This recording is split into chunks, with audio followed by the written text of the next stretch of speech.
Well, welcome everybody. I'm seeing some familiar names from that I recognize from the fourth grade webinar this morning. So it's nice to see some people returning for another session. This is our FSA Grade 7 marking webinar, and I am your host again, Rebecca Watkin. And I've got a couple of things that I'll be working with you using my own slides here just to keep us on track. And then I've got my PDF documents. Hopefully you also have those documents and may or may not have had a chance to look at them before this session. You would have a grade 7 numeracy package, you would have a grade 7 literacy theme 1 package, and a grade 7 literacy theme 2 package. The scoring guide is another document that is one guide for grade 4 and 7, and it's also helpful to have for our talk today. So let's just take a look at a kind of a schedule for our time together today. Same as what I did for grade 4 if you're here for the second time, but just a brief little bit of time just to look at I'll introduce myself. We'll look at some general information about the FSA, and then we'll dive into numeracy, followed by literacy, and I've got these really hopeful times attached to these parts of our time together. That's a goal. We don't have to stick to that. If we want to dive in a little deeper or we want to spend less time in a certain area, I'm okay to be flexible with that, but it's helpful for me to kind of have a guide. So we're not tied to this, but this is a general idea.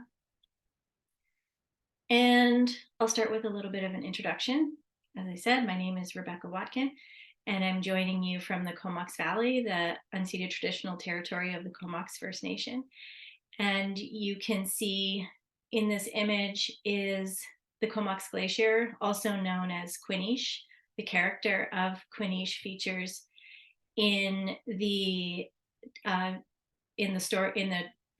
origin story of the Comox First Nation, the story of the flood, and the whale Quinish carries the first people, to the land of plenty, the Comox Valley, and the whale sits on top of the mountains here, which is now the glacier. So this is an important feature that I can see from my backyard, the Beaufort Mountain Range and the beautiful glacier there, and the river is beneath and the ocean, and it's a beautiful land that has been cared for and by the people since time immemorial. So I'm grateful to work and play here. And I think I'll give you a little bit of an overview. Maybe I should tell you a little bit about my background so that you know that I'm the right person to be here. I did at one time mark grade 4 and grade 7 FSAs as a principal, where I was a principal for 10 years at the Comox Valley Waldorf School. And before that, I was a teacher for about 15 years and taught those grades as well, and had lots of the other side of the experience of providing those opportunities for students. And right now I support the BC Waldorf schools. There are 7 schools across BC, and I support them as their compliance administrator, meaning I support them to represent BC curriculum in their planning documents and to communicate with the ministry through their policies and processes, and to meet the goals of independent schools in BC. So my role is kind of a support role, and I like to have these opportunities. And Janet reached out to me to facilitate this workshop, and I'm happy to do that. So we'll start by looking a little bit at the background of FSAs. This word holistic, I wanted to put on this under the heading of considerations, because sometimes it's unclear what is meant by the word holistic. So I wanted to put that on there and just take a moment to describe, in my understanding of the word holistic, it's in the context of an FSA marking, it's really taking that time to take a general impression of the student's whole answer before scoring. So to recognize one's biases, whether it's that you really are uncomfortable with messy writing, or you have a real problem with spelling errors, or whatever it is.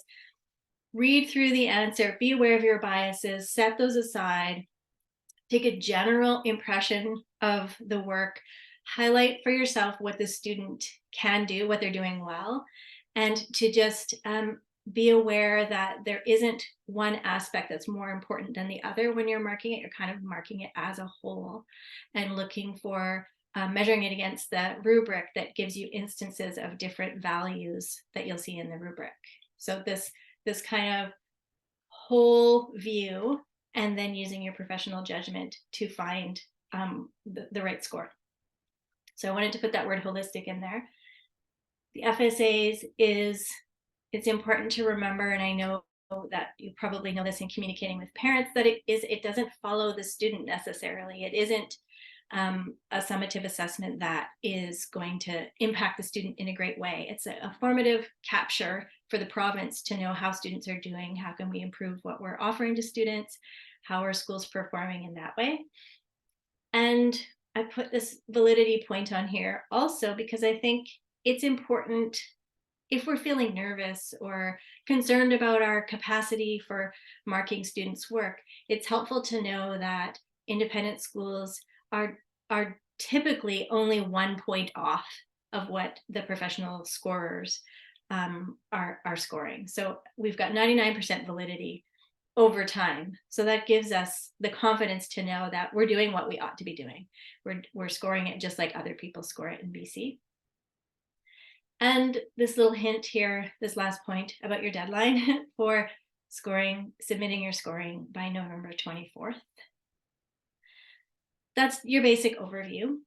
And we don't have a lot of time together, but I'm hoping that it's okay with you to switch between screens. I've got my slides, and then I've got the exemplars and different pages of those exemplars. I'll guide you through that switching back and forth, and hopefully not make you too dizzy in the process. But if there's no questions about this kind of overview, then I'll just dive right into numeracy.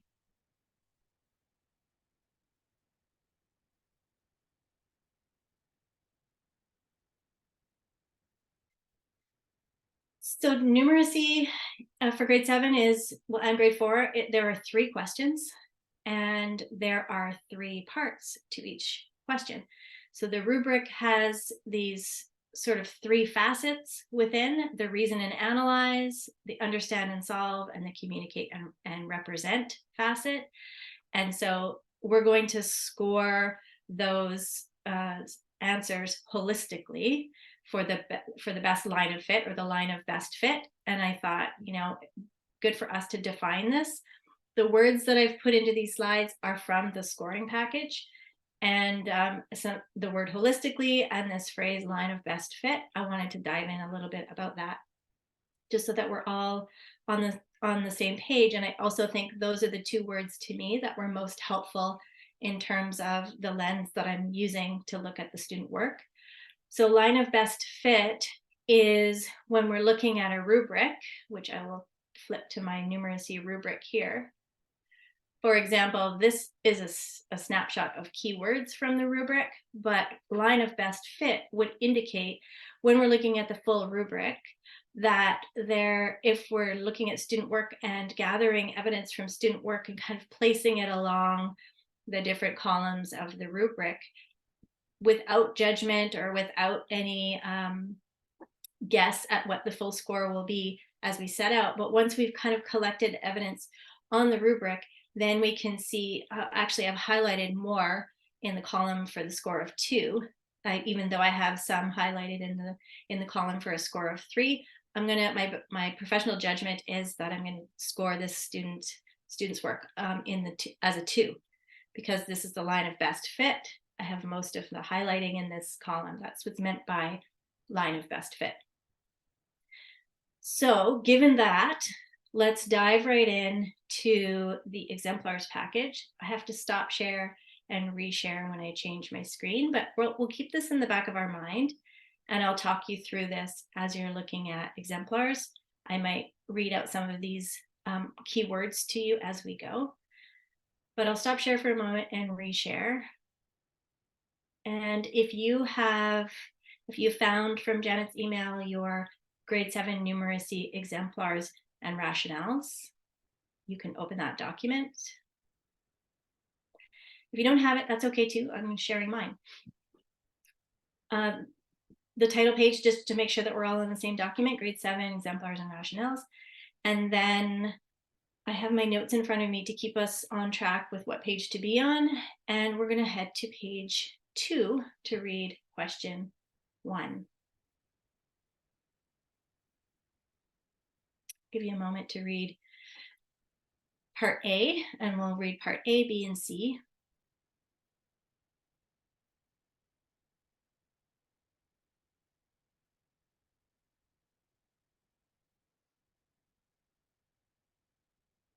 Oh, my computer wants to be slow for a moment. There we go. Part B.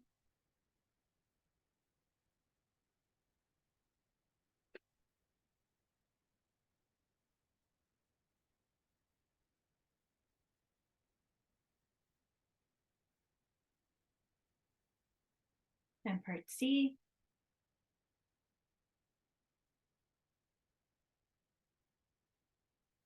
Okay. In this package, following each of the questions, there's also a section called possible solutions. And I won't show you that today to save time because our time is limited, but I do just want to point out that I find it really helpful if I'm reading the question and I don't quite know how I would even answer that, or I read a student's response and I'm not sure if it's correct. I can use the possible solutions to kind of give me some ideas of what it might look like or what it could look like. And it's a really helpful part of this document. So I draw your attention to it, even though I won't be highlighting that in our time together. But let us switch to the other PDF called the scoring guide and have a quick look at the numeracy rubric before we check out an exemplar. So you've read part A, B, and C of question 1. And on page 9 of the scoring rubric, this is the last page, pardon me, not the rubric, the scoring guide. The last rubric on page 9 is for numeracy. And you'll see there's the snapshot, which can be a helpful read the student's work and then have a sense of where you think they might lie on the snapshot area, can be, kind of your first impression tactic. And then here we have these reason and analyze, understand, solve, communicate, and represent areas of the rubric. And you would be looking at some of these to kind of define and characterize the answer that you see there. And I find it helpful before I look at the answers to think about these words like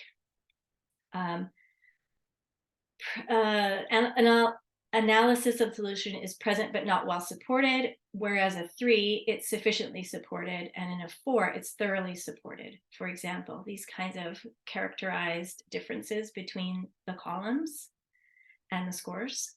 So having a quick look at that: insufficient, emergent, sufficient, clear understanding in the understand and solve, inappropriate strategies, does not lead to an appropriate solution for a 2, appropriate with minor errors for a 3, is appropriate, solution is thoroughly described and free of errors for a 4, etc. I'll just give you a moment to have that glance.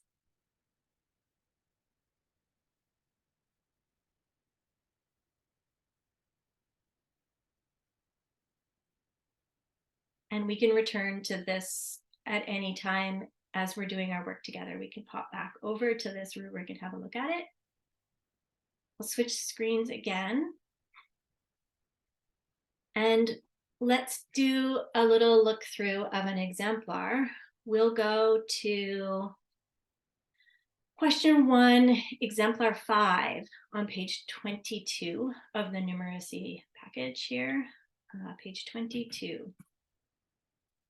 And just to be sure, numeracy 7, question 1, exemplar 5. So we'll just take a look through part A, B, and C here together.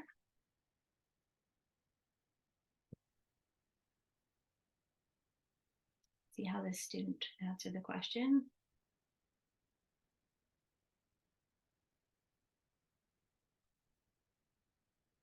A, part B.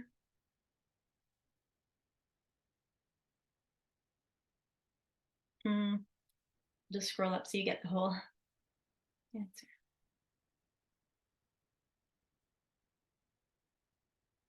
And part C.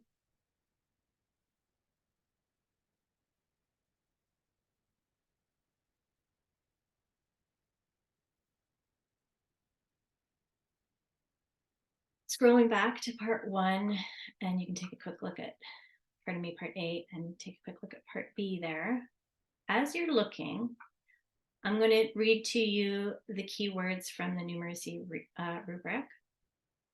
For a score of 1, it would show limited ability, approach ineffective, and evidence is absent.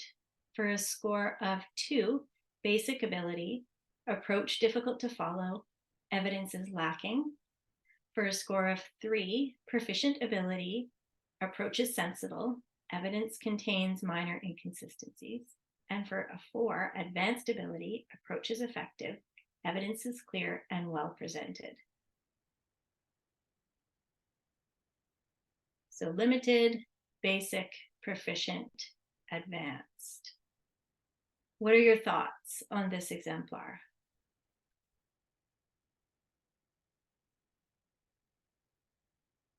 We will look at how these were scored, but I wanted to hear from you what your thoughts are. I can take you back to the scoring guide and show you the rubric for numeracy here. In your initial thoughts of that student's response for A, B, and C, you can do the snapshot view. Limited ability, basic ability, proficient ability, advanced ability. Where to you does that response lie in that snapshot?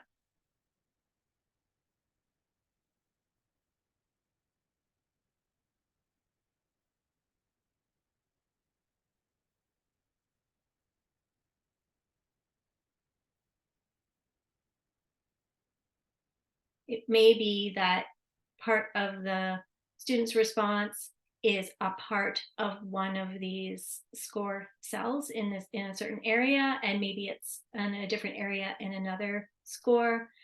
And so this is okay, but your initial thoughts, where do they lie for the student's response?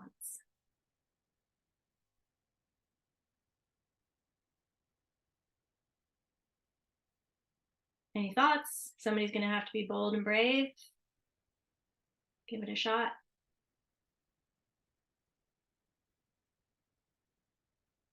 Just teetering on 2 and 3 again, but maybe 3 is better. I think I was wondering about 2 because of the second section where there wasn't that much information showing all the steps and leading to a solution, an appropriate solution. So maybe 3, 2 or 3. Okay. Way to be bold. Let's take a look.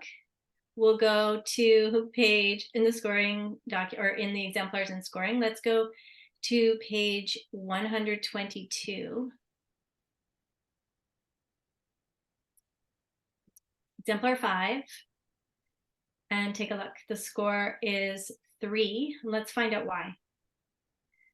So, Tish, that was you speaking? Did I get the name right? Yes. Okay, thank you, because I can't see all of your names and boxes there. So you were right. There's sort of this back and forth between the 2 and 3.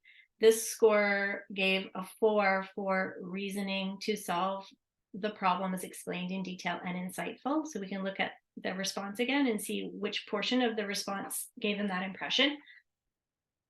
So their read was proficient ability, despite that part B, which in the solving, it didn't lead to an appropriate solution.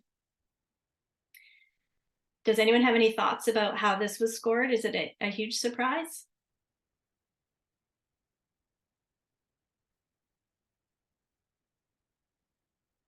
Yeah. I mean, I think I agree with Tish that it's this play between these two these two columns, I might have landed in the 3 as well, because part A and part C were answered with a bit more, they were a bit more thorough than part B. So it's the highlighting what the student is doing well and taking it overall, not weighing one thing more than the other. So not weighing B, that they didn't do well, more heavily than the parts that they did do well. It's scoring it evenly and holistically gives us the 3. Okay, well, let's do another example. Let's do a, let's go to question 2. So we're going to the same package, the numeracy exemplars package. Let's go to page 49 and read question 2.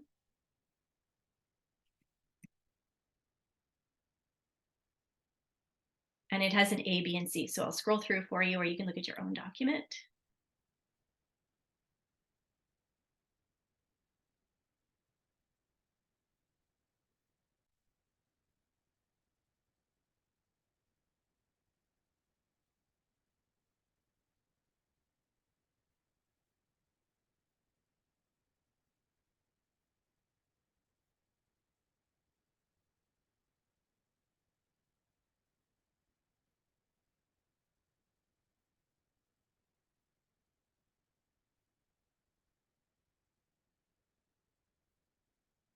Let me know if I'm going too fast for you, of course. Let's see.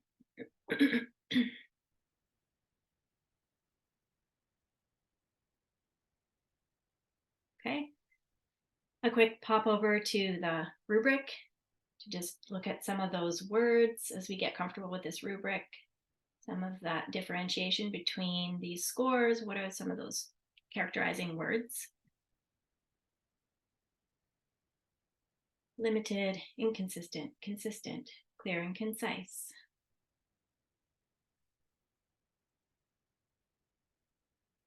Okay. And back to the exemplars, let's take a look at, for question 2, exemplar 3 on page 62.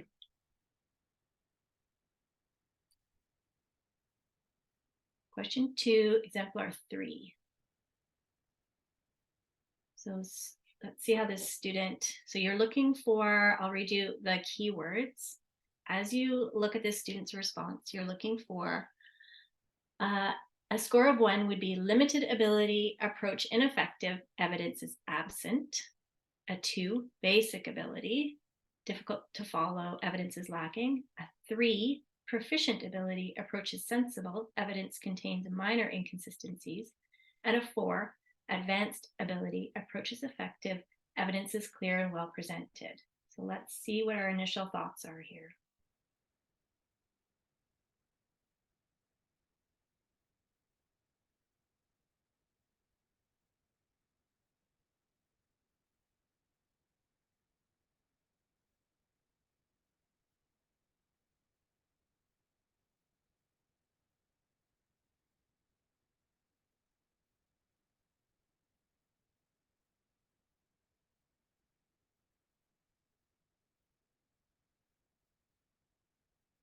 Okay.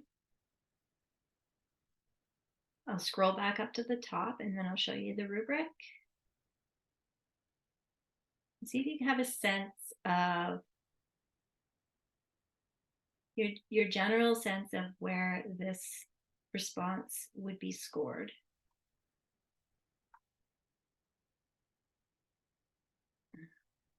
Quickly pop over to the rubric here, and the snapshot can be helpful because it has some of those keywords that just the initial kind of holistic view.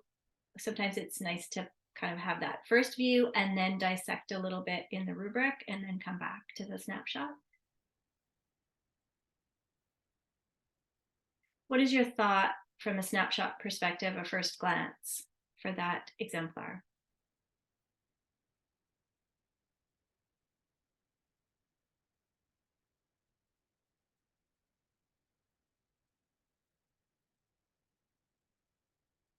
Limited ability, basic ability, proficient ability, or advanced ability?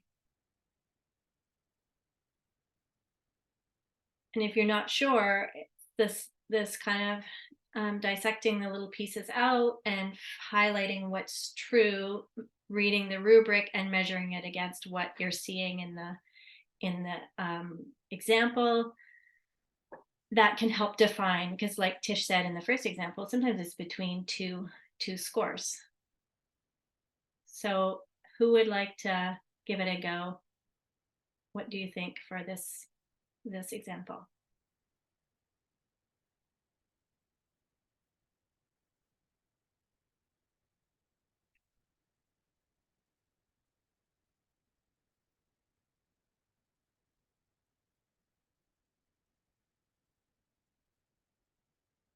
Tish, it's up to you. You're the speaker. I guess I'm reluctant to hog the show, but I look at the number one particularly because I'm thinking here limited ability.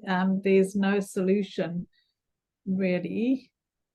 And then, of course, the incorrect strategy has been chosen for B, the section B.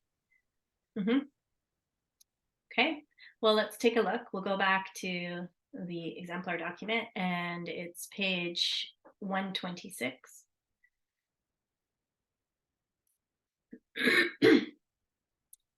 These professionals agree with you, Tish, score of 1. And let's take a look at why. So some of the wording and characterization is pulled out and given anecdotally at the top of the rationale, which I find helpful. And then I also find it helpful to see, looking at the student's example holistically, how one answer, or I guess it's 3 parts to one answer in A, B, and C, can be spread out over, it can have parts that are in the one category on the one hand, a 2, and then another, the same answer can have other aspects that fall into a different category, in this case, the 1.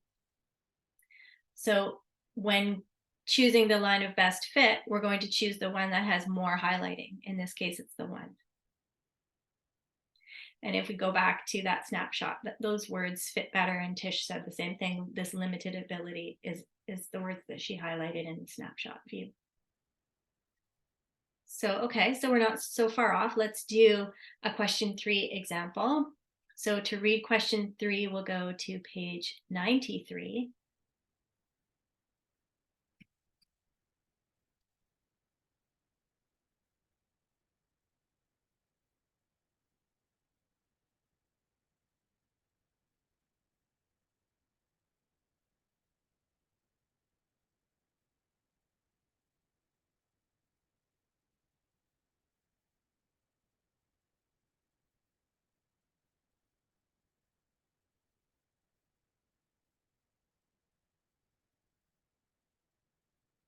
And it's a blank graph there. So we have the rubric there if we need it, but I think we're getting more familiar with it. So let's go right into an exemplar. And we'll go to, let's go to question 3, exemplar 10 on page 117. Question 3, exemplar 10. And we're looking for, if I use the keywords for the numeracy rubric, we're looking for a score of 1 would be limited ability, approach is ineffective, evidence is absent. A score of 2, basic ability, approach is difficult to follow, evidence is lacking. A score of 3, proficient ability, approach is sensible, evidence contains minor inconsistencies. And a score of 4, advanced ability, approach is effective, evidence is clear and well presented. So let's scroll through this example. Part 1.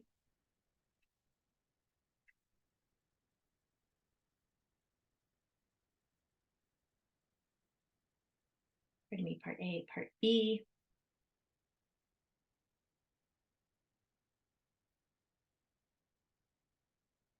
Part C.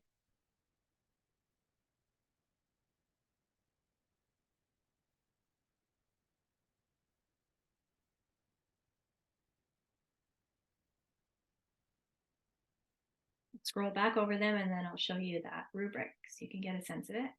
And then you know it's coming, but I'm going to ask one of you to offer your best guess, your score, your professional opinion.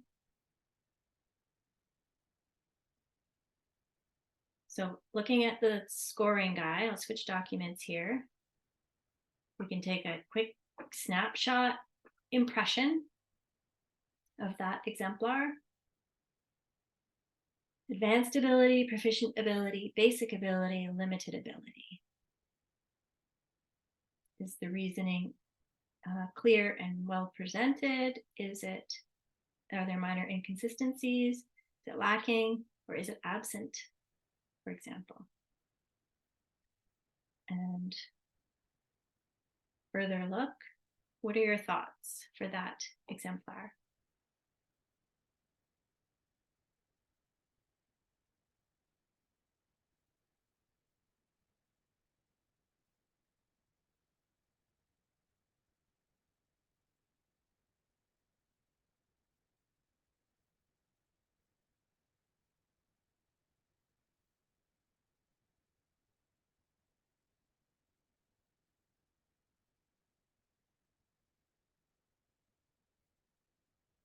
Any thoughts?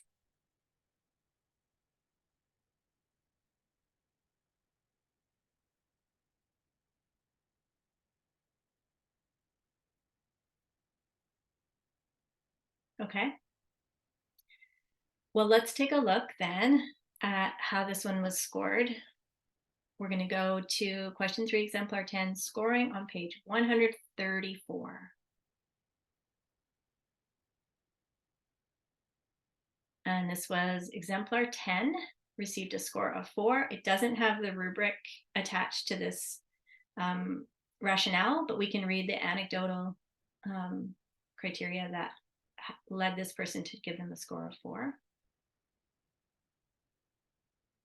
Does anyone disagree with a 4? Hi, Rebecca. Hi.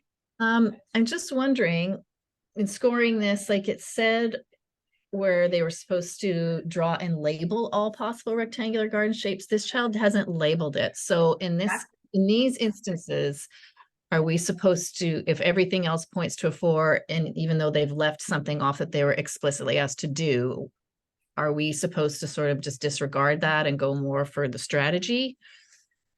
Right? These are the questions that make it take all day, because you sit with these questions and wrestle with them. And so when I get into those places, I think I go back to this, mark them holistically. So what that to me means not weighing one thing over another. So not weighing the fact that there's something missing more than the fact that everything else had these, they met the criteria really well. So with that said, though, I would want to take this rubric and define each of those A, B, and C aspects on this here to see where their graph is missing some key labeling. Would that be one aspect that is a 2 or a 3 and everything else is a 4? My guess is that would be the case. And so then my line of best fit would be the 4. So it's noticing something significant is missing, but not weighing that more than these other parts where nothing was missing and everything was, in this case, a clear 4. And so we can look at what are some of the anecdotal words that they said here. Student demonstrates advanced ability to view the situation mathematically. We can agree with that. Approach or representation is effective and easily followed for A and C. We can say that that's true. Clear understanding of mathematical concepts and skills to solve the problem. That was true. Strategy chosen is appropriate and free of errors. Free of errors, yes, but that piece that was missing was only missing for part B. So I feel like that's how they came to that, to most, the line of best fit being the 4. But sometimes it can be very, very subtle. What I'm noticing with when I did the grade 4 workshop and what I'm noticing on the rubric for grade 7 is the most subtle what I'm seeing is most challenging is the difference between 2 and 3 sometimes. And I'm not sure why that is, but this is what I'm noticing. I could develop a hypothesis on this, I'm not sure. Does anyone have anything else to say or any questions to ask about that exemplar number 10 that we were looking at? Okay. So those were I'll just stop share for a moment.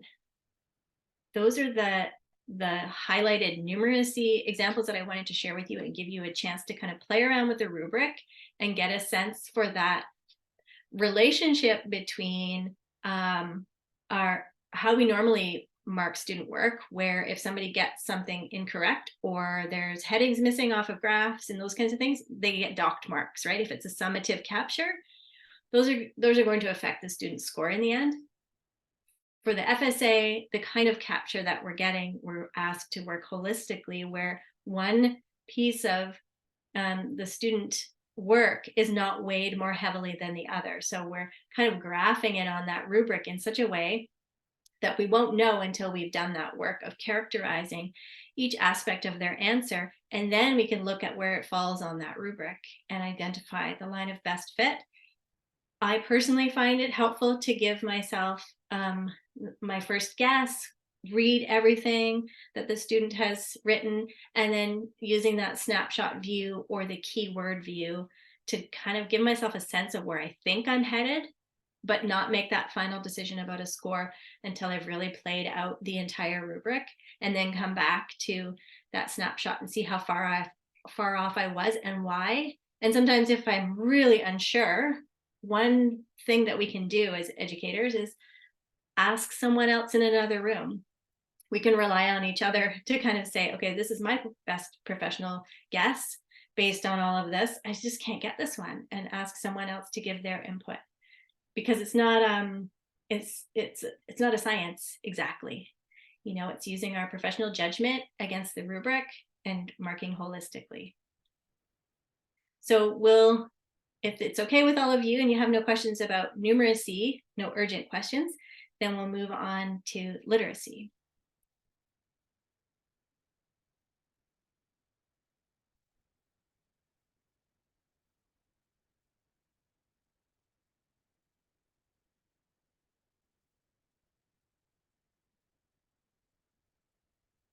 So far, so good with our timing, according to what I set out for us for use of our time today. So for literacy, we have 2 themes. For grade 7, the themes are finding courage and making a difference. And for each of those 2 themes, there are 3 questions. And there are 2 questions that use the reading rubric of comprehend and connect. And the 3rd question for both of those themes is a writing rubric, create and communicate. And so we talked about line of best fit, and we talked about judging holistically. And now this word that came out of the scoring guide is use your professional judgment. And so I, for myself, wanted to dissect that a little bit.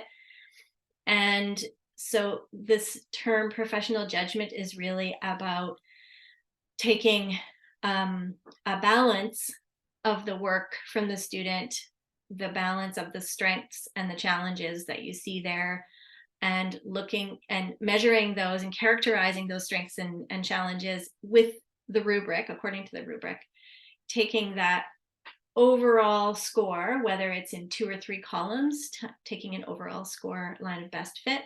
And I think I might have mentioned it already, but just in case it was in the grade 4 webinar, I'll just say it again, that something to be aware of is our personal bias, pardon me. So our professional judgment would allow us to know what our biases are, like messy writing, really don't like messy writing, or you really have a problem with the spelling or whatever it is. Just let that go, because this is a snapshot of a high pressure, one-time thing for these students. So we're going to mark it holistically and use our professional judgment in that way.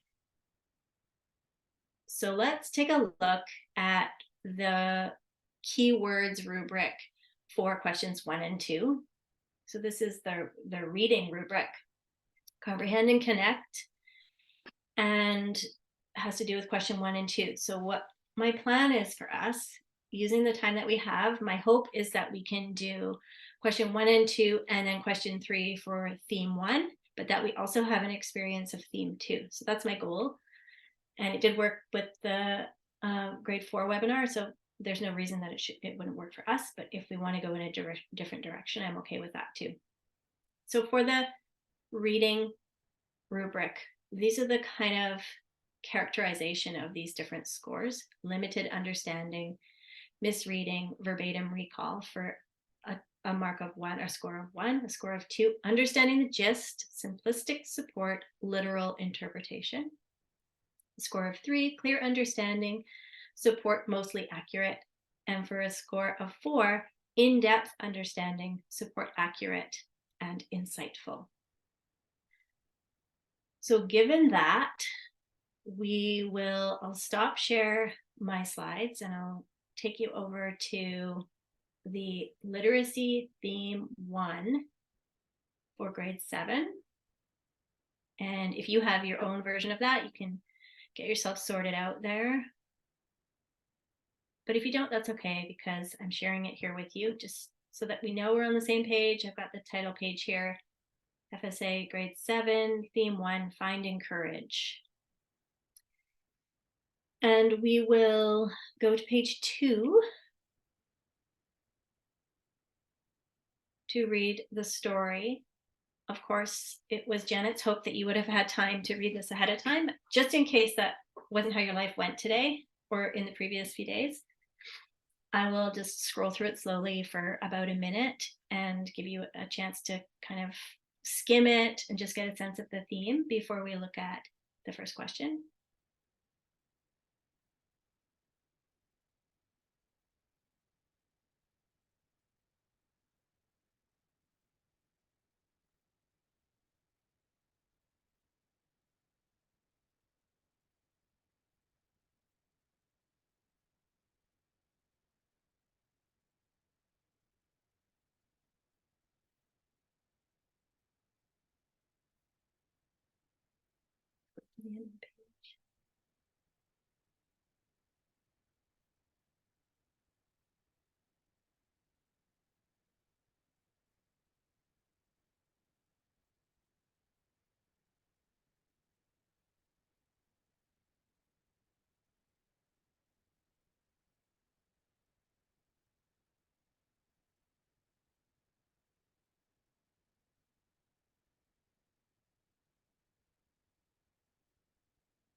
Okay, hopefully that was enough time to just get a general sense of the story if you haven't read it, or to just remind yourself what this one's about if you have had a chance to read it.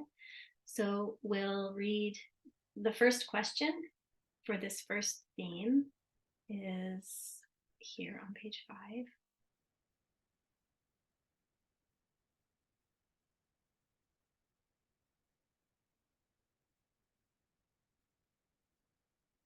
And if I go back to the scoring guide, and it is page 7,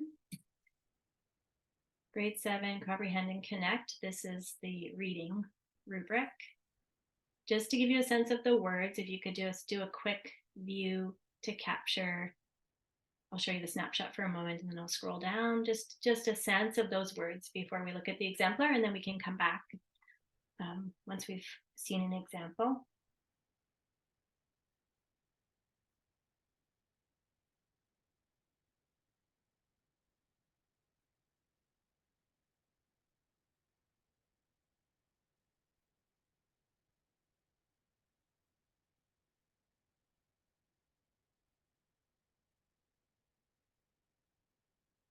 So really looking to see if students really understood the meaning of the story, and were they able to make connections. So back to our exemplars. PDF, we'll take a look at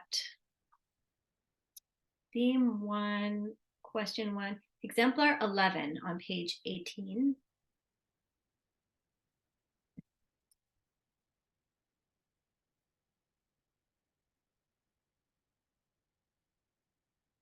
So you're looking for, in a general sense, I'll read as you're reading that, the keywords for questions 1 and 2 in the Comprehend Connect rubric are, for a score of 1, limited understanding, misreading, verbatim recall. For a score of 2, understanding the gist, simplistic support, literal interpretation. For a score of 3, clear understanding, support mostly accurate. And for a score of 4, in-depth understanding, support accurate, insightful. What are your initial thoughts, your snapshot thoughts on this example? I would say a 2, looking at the snapshot part, because there's an understanding of the gist of the story, and there are some details there. Great. Okay. Well, thanks Tish for speaking up. Let's go to page 59.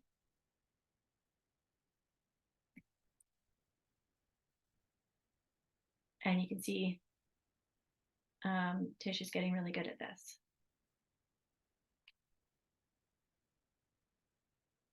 So that snapshot can be so helpful. Just your basic overview, like Tish said, in her experience, just kind of like quite simplistic.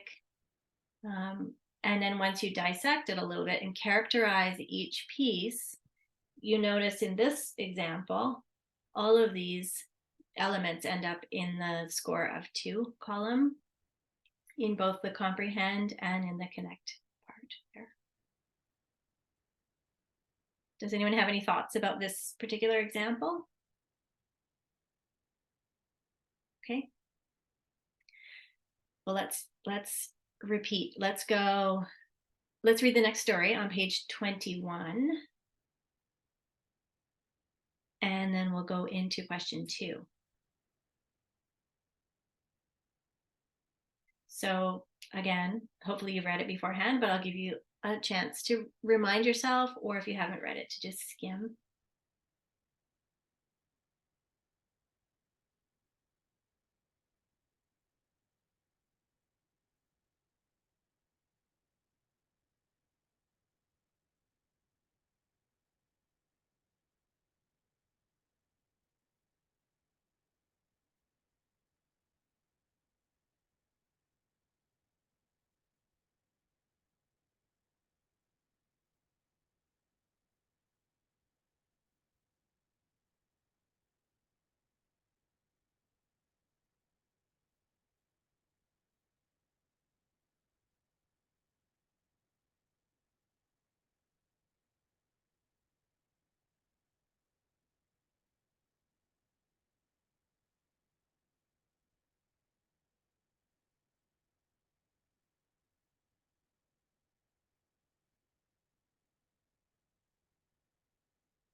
Okay.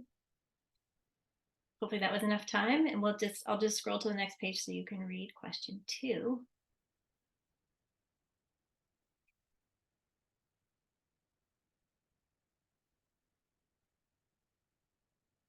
Okay, and I'll pop back over to the rubric so you just can remind yourself of what those words are, and then we'll take a look at an exemplar.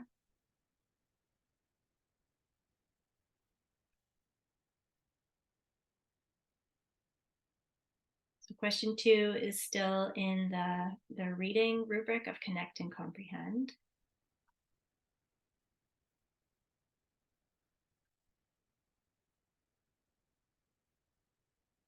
So back to our exemplars. Let's go to page 31, question 2, exemplar 4. Literacy 7, theme 1, question 2, exemplar 4.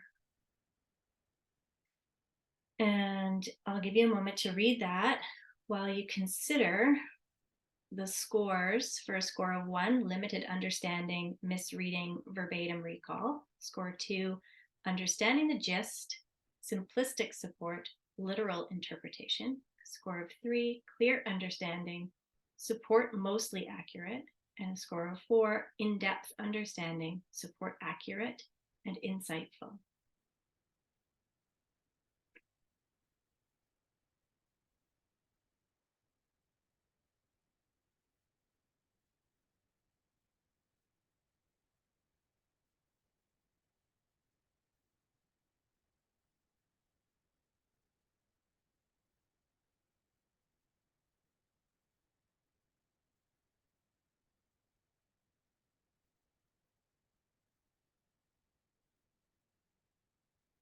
Okay. I feel like if I saw this in real life, like if this was a student of mine and I received this, I feel like it would be in color. Doesn't it look like, not only did they write this, but looks like I'm only seeing black and white, but it looks like it was different colors, the way that it's sort of gray and black. Anyway, we don't get that exciting version. We get this version, but I'll pop you over to the rubric so you can give yourself a chance to try for just see how you feel in that snapshot lens from this response, using some of those kind of high level descriptor words from the snapshot realm. What are your thoughts on that exemplar?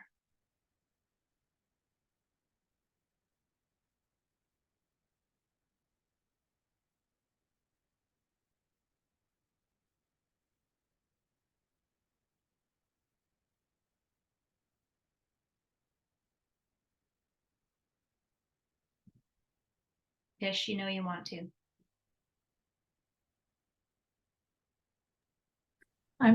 I'm sort of teetering on a 4, but then my instinct tells me maybe it's a 3 in some aspects. But there is an in-depth understanding, and I think seems sort of insightful. Okay. Yeah, Okay, maybe well, you did it. You gave us your general sense of it. You're kind of a 4, but you're doubting yourself and maybe thinking a 3. And if you had the time to really dissect it, you would be able to kind of look in those 2 columns and place some specific characterizations from the exemplar. But let's jump to it and let's see. So we'll go to page 63. And they scored it a 4 because of the in-depth understanding of the text in the question, some inferences and connections that are insightful, which were your words as well, Tish, that insightful piece, and evidence is restated in their own words. So they too had this little piece of the 3 score here. So identifies main ideas and restates in own words, may use words from the passage, as opposed to identifies and restates the main ideas, explains how they are connected. So a subtle difference this person found when they went down and dissected and characterized according to the rubric. They found it was more in line with the 3 in that specific piece. But line of best, the best one is this 4 because it has the most evidence for that score. Any thoughts on that exemplar? Okay. Now I'd like to, I'm going to stop share for a moment and reshare my slides to show you one more slide, which is for question 3, which is the writing rubric. here we have question 1, 2 rubric. Let's just switch. So this is question 3, keywords for the create and communicate rubric for question 3, that writing rubric. So let's just take a look at some of those characterizations. So this is a personal response is question 3, which we'll look at in a moment.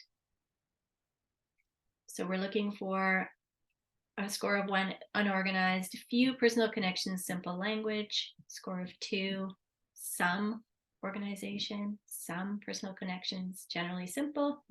3, organized, clear connections, language is clear. 4, organized, focused, insight, sophisticated language. So I'll remind you of that keywords rubric as we go through, but I'll take you back to the exemplars document for theme 1.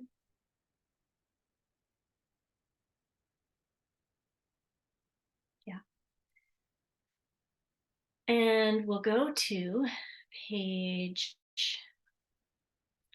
to read question 3, we will go to page 42.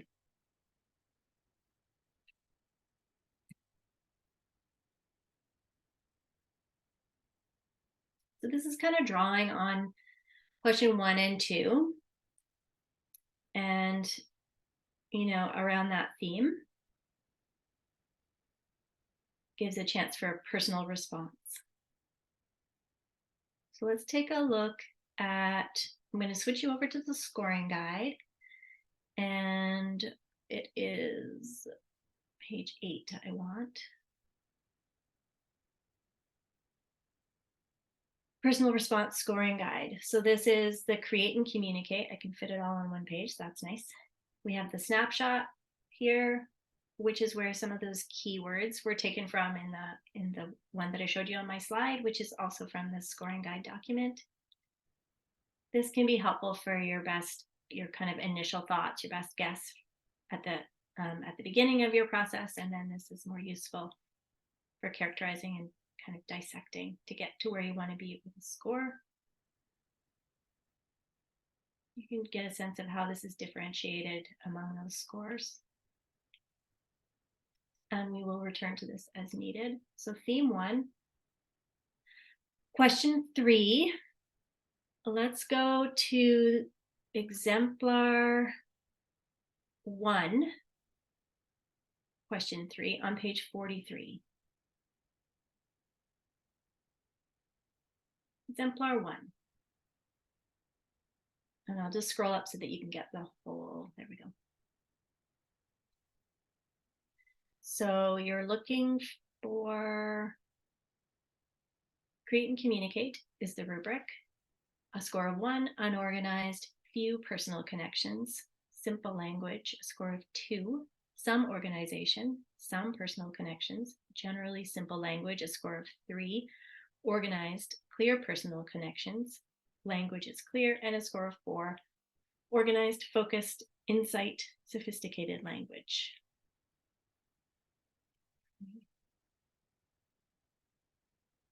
What's your initial thought?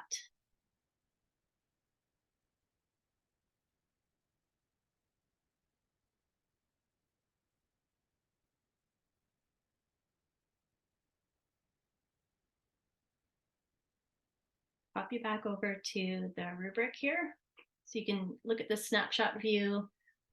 What are you drawn to? What's your initial holistic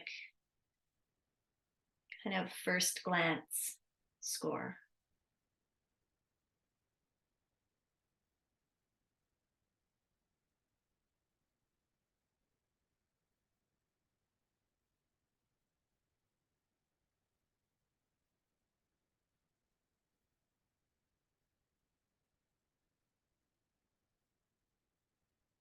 Okay, back to the exemplars. Let's go to page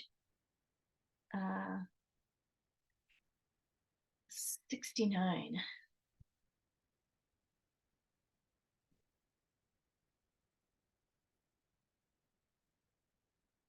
Score of 3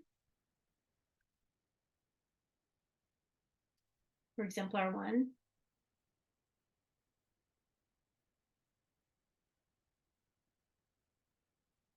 shows some insight, experiments with new words or expressions, a sense of voice, some supporting details, some focus, understanding of the purpose. Any thoughts about that? Was that way off or sort of where you were headed?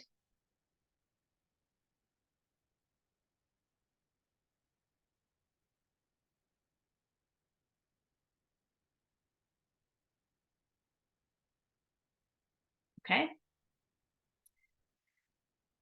We've got about we've got lots of time. So I wanted to switch to the second theme. So there's a whole other PDF for the second theme. So we'll switch to that one. Before I switch you over on my screen, I'm going to stop share and take you back to the slide for question 1 and 2 before we switch to theme 2 for question 1 and 2, just to remind you about the keywords rubric.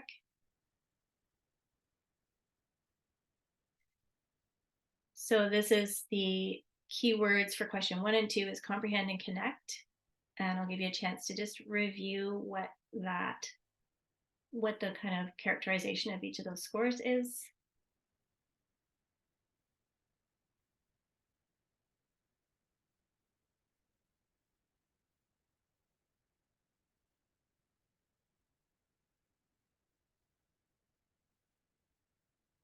Okay, and so let's head over to the second theme. So I'll have to stop share again and reshare to get you to the right document.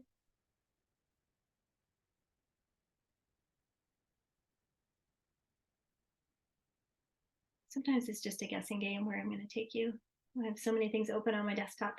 Okay, so you've got, just to make sure we are on the same page, we've got grade 7 literacy, theme 2, which is making a difference.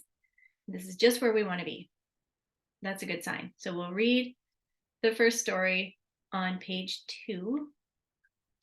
And then, and what I'll do, just because I'm not sure if you've all had a chance to read it, is I'll do the slow version here to let you glance over it or remind yourself. We'll just take a minute or a minute and a half to do that, and then we'll read question 1.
Okay, hopefully that was enough time to just scroll through.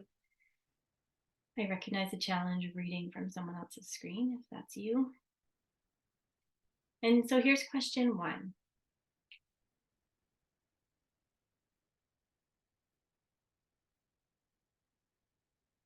And as a reminder, back to the rubric, it's about comprehending and connecting. And on a high level snapshot sense, some of those characterizing words.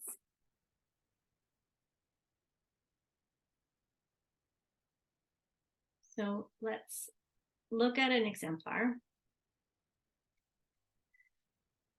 Let's go to exemplar 2, which is question 1, theme 2, page 11. Just theme 2, make a difference. Question 1, exemplar 2. And see if we can get it all on one page here for you.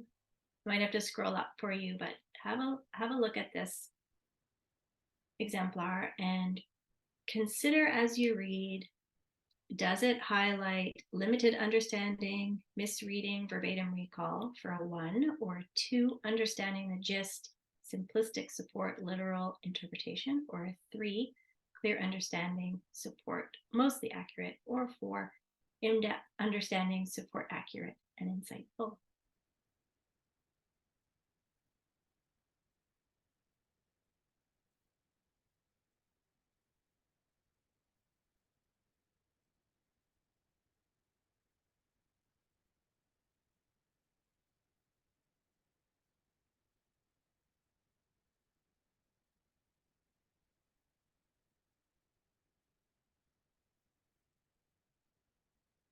Okay, I'll take you back to the rubric. What is your snapshot kind of first glance score on this one? I'm going to say a 2, perhaps, because I think there's a lot of retelling of the story. It's kind of simple. Okay. It's not, but there is understanding. So I wouldn't say it's limited. I would say he gets the gist of the story. Okay. All right, well, let's take a look at page 59 for scoring of that one.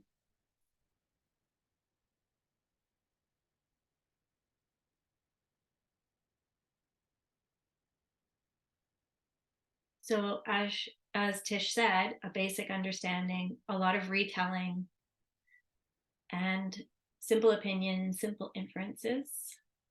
There's a few areas that are on the 3,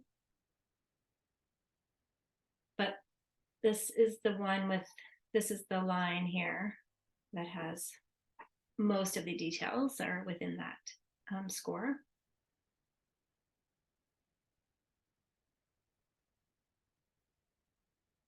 Anybody surprised by that or have anything else to say? Tish, are you feeling really confident? You're scoring these the same as our ministry professionals. Yeah, I think the more you do it, the better it kind of gets. Yeah. Which is super helpful. Mm-hmm. I find just talking about it and talking together, looking at the rubric and going back and forth is really helpful. So let's go to, in the same document, the exemplars document, we'll turn to page 22 and read the second question, or the second text, and then the question. Make sure I'm on the same page here. Yes.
Okay, and I'll just keep scrolling to get you to question 2 for this theme.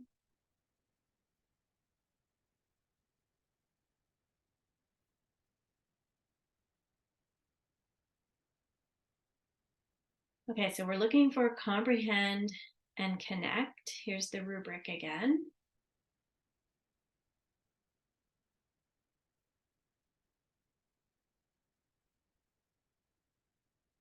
And the snapshot there.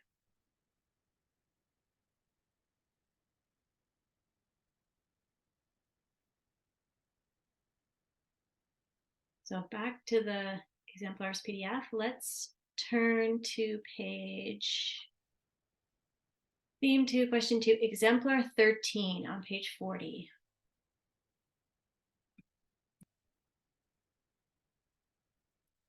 Theme 2, question 2, exemplar 13. Exemplar 13, yeah, that's what I meant. That's good. It's a good sign. And there we go. As you're reading, you're looking for a score of 1 in this comprehend and connect rubric would be limited understanding, misreading, verbatim recall. Score of 2, understanding the gist, simplistic support, literal interpretation. Score of 3, clear understanding, support mostly accurate. And a score of 4, in-depth understanding, support accurate, insightful.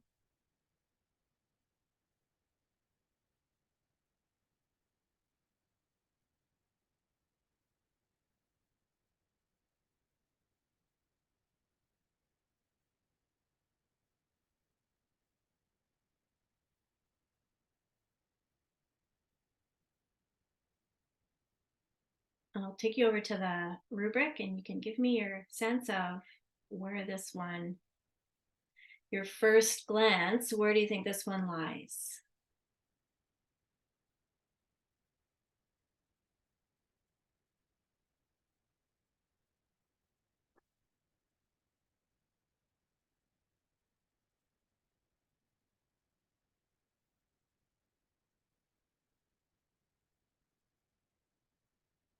Any thoughts?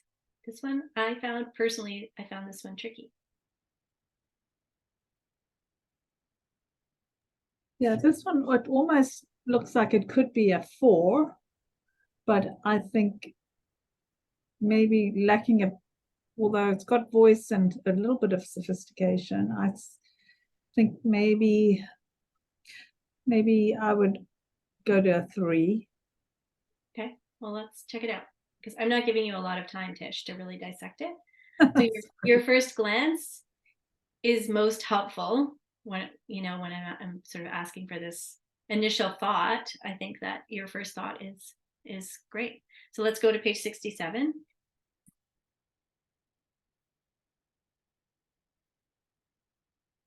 So we've got two aspects in the column for score of 2 and most in the 3. And let's look at their anecdotal pieces here that they've taken out. Yeah, like you said, Tish.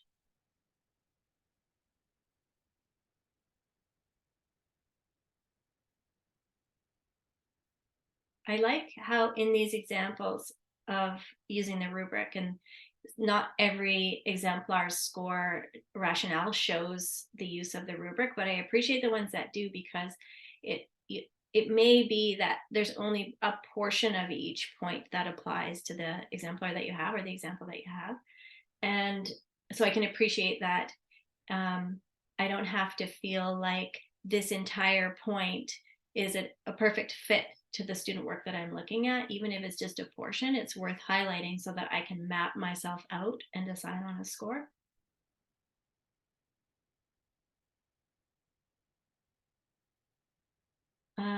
I want to go back to, it was page 40. This was our exemplar 13. This was a score of 3. I'm going to scroll up to exemplar 12. This one received a score of 4. And so I just want you to read this one so that you have a sense of the difference, because like Tish, I was having a hard time deciding between a score of 3 and 4 when I read this one the first time myself.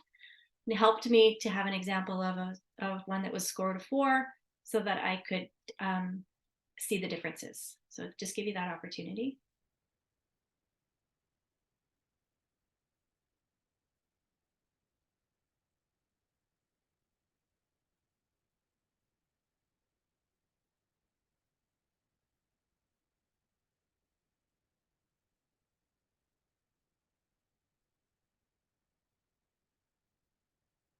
So what do you notice the difference between that score, that exemplar 13, which was scored a 3, and exemplar 12, which is scored a 4?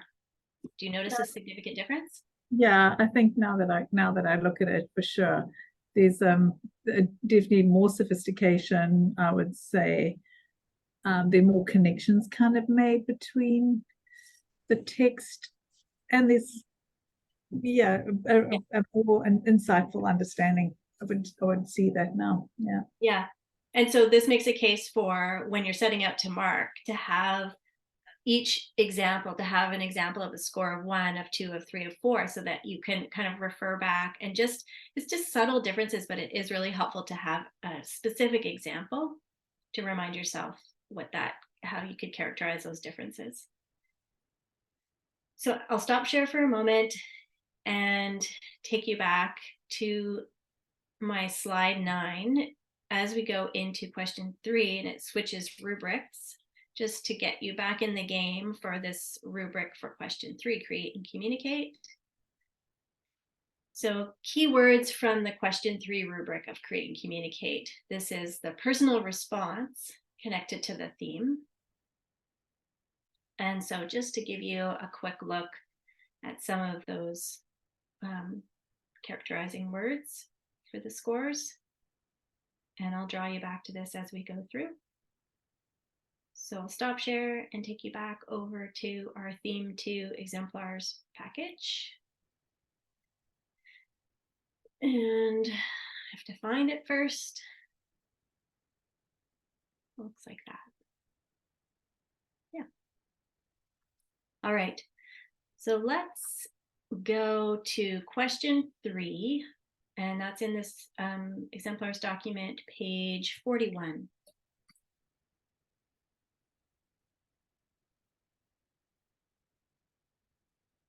So this is the question. Back to the rubric. I'm going to have to change pages. The rubric is on page 8 for the personal response, and this one fits on page. So a quick look at some of those words we're looking for, some of those characterizations rather that we're looking for.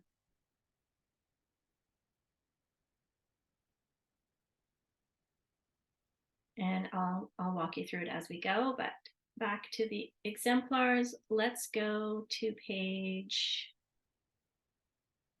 44. In my notes, I've got it written as theme 1. I hope that it was theme 2. Let's correct myself there. This is question 3, exemplar 2.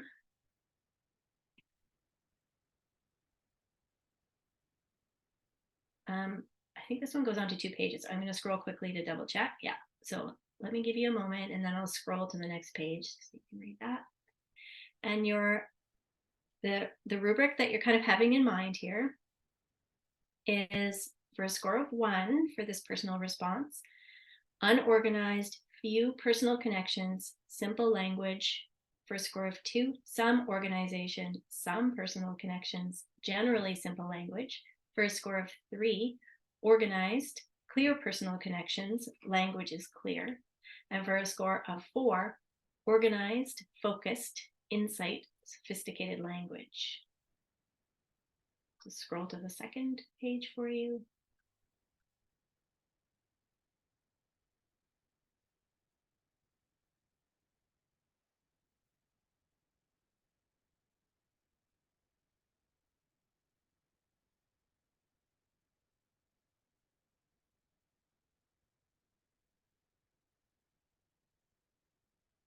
Okay.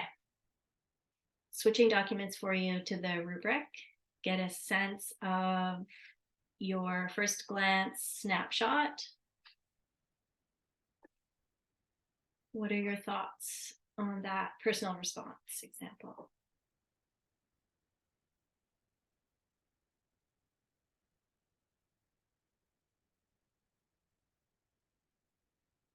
Does it show extensive understanding of the purpose? Does it show clear understanding of the purpose? Some understanding of the purpose, or acknowledge? The word "some" is jumping out to me. Yeah, I think it's simple. Yeah, okay. Simple, plain, basic writing, simple language. And so, yeah, I don't know that it's a clear, I don't think the ideas are developed. So I would go for 2. Okay, well, let's go back to our exemplars document, and we're looking for page 69. This professional agrees with you, Tish. Some understanding of the purpose, some insight, somewhat unevenly developed, some personal details. There's one in the 3 score category, generally relies on direct language as opposed to generally basic language.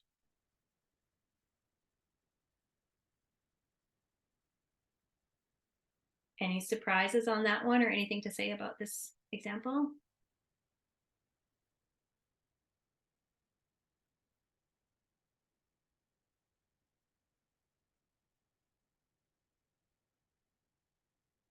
Great.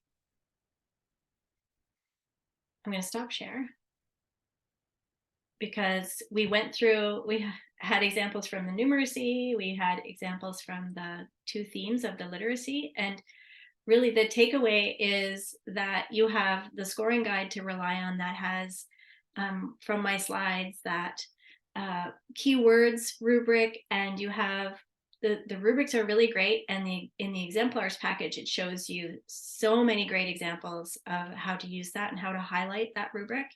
And having an example of one from each of those scores in front of you for whatever subject or theme you're working in can be so helpful to kind of differentiate between those scoring levels, can be so helpful. And to remember that view of holistically taking the whole thing without too much focus on what's missing or what's incorrect, even, because you could get a score of 3 or 4 even if the answer is incorrect, if all the work for working it out makes sense according to the rubric. So you would want to take a kind of a holistic view, read the whole thing, look for the highlights of strengths and challenges, and then dissect and characterize according to the rubric to arrive at your score. In the last few minutes, does anyone want to share any thoughts or questions about anything from this discussion? Just to say thank you, Rebecca. I feel like I've had a bit of a private lesson there. I like the fact that they've given us so many different exemplars, because as you say, if you look at the one and you're unsure, you can find one like that example of the 4. So yeah, that was really helpful. Thank you so much. Well, thank you, and thank you for participating, and thank you for being here and offering your insight as well. It's I think even just talking about it and listening to each other and going through the documents and knowing how to go back and forth between the documents is helpful. And I wish you luck. And also, what a gift that you get to read all of these responses from students. That's a real gift to you.